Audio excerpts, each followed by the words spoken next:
Nintendo's going to use NVIDIA's AI tech to make Switch games look way better. The massive Xbox acquisitions continue.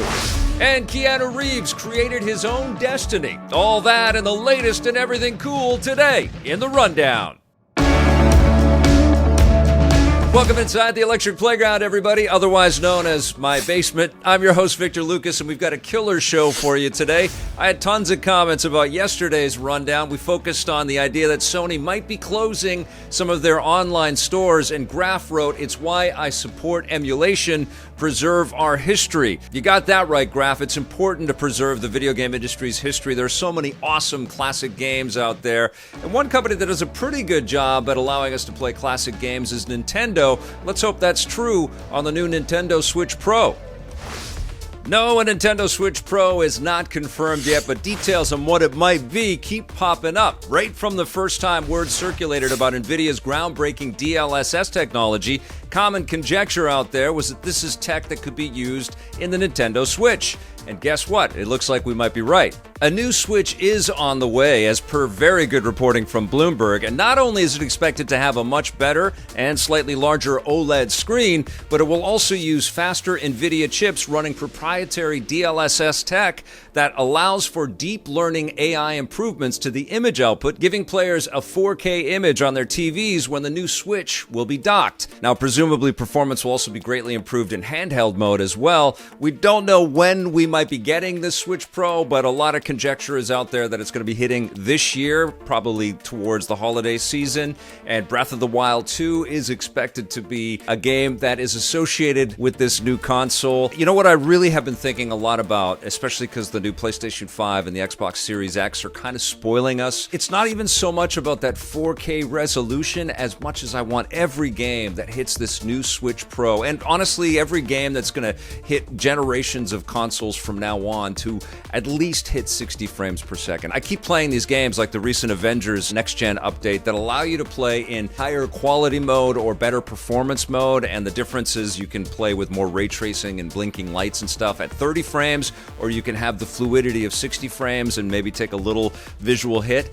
I always choose the 60 frames per second mode, and every time I try to go back to 30, it just feels so sluggish.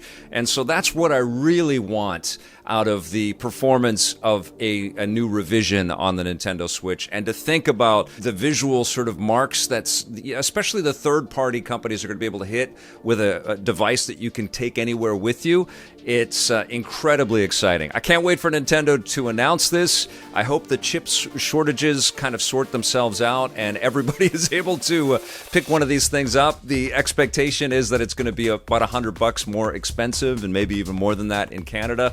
But it is incredibly exciting. The Switch still blows me away. It's 4 years old, and it still is an incredible machine to think about all of the freedoms that it allows and the horsepower that it does already have, and the types of games you can already play on it. But to think that you can get appreciably much better than that is incredibly exciting. I'm looking forward to this. I'm also looking forward to announcements of a new Metroid Prime, and hopefully Nintendo's got some really great celebrations around Metroid and some more Zelda celebrations this year. As you can tell, I'm quite hyped for this. I'm also excited to find out when Xbox is going to stop buying big companies. I don't know if Phil Spencer still has room on his credit card, but there's a lot of speculation out there that Microsoft is about to acquire Discord for up to $10 billion. Discord has become a true standard way to communicate and share content across devices, and Microsoft is looking to bolster its connected arsenal with the acquisition of the company and its technology, and importantly, its 140 million users, which could then be folded, I guess, into some Game Pass services. This is going to be a very interesting way for Microsoft to augment its ability for players to connect with each other. Of course, Discord has uses beyond video games, and they've been putting a lot of effort into educating people out there and customers out there. It's an app that allows different companies and organizations and just groups of people to create servers and dedicated communities so that they can connect with each other easily and communicate, whether they're playing on a game console or a computer or a mobile phone. EPN has a Discord Discord server, and I am on there when I can be, but our community is pretty damn incredible, and they're always connecting and sharing all kinds of really fantastic insights. I've also been using Discord for some of the publisher-presented game previews, especially over this last year where everything has had to have been virtual, and Discord's tech has really impressed me. This is another massive deal. I don't think Xbox is quite done yet putting all of the pieces together. They're being incredibly aggressive, as we know, but I think they're still going to be picking up some other bigger companies out there. They want to own this subscription space in games, and it's going to take billions, clearly. Now, in other Xbox news, Xbox Live has been rebranded as Xbox Network, and it's meant to be a way to alleviate confusion around the Xbox Live Gold subscription service,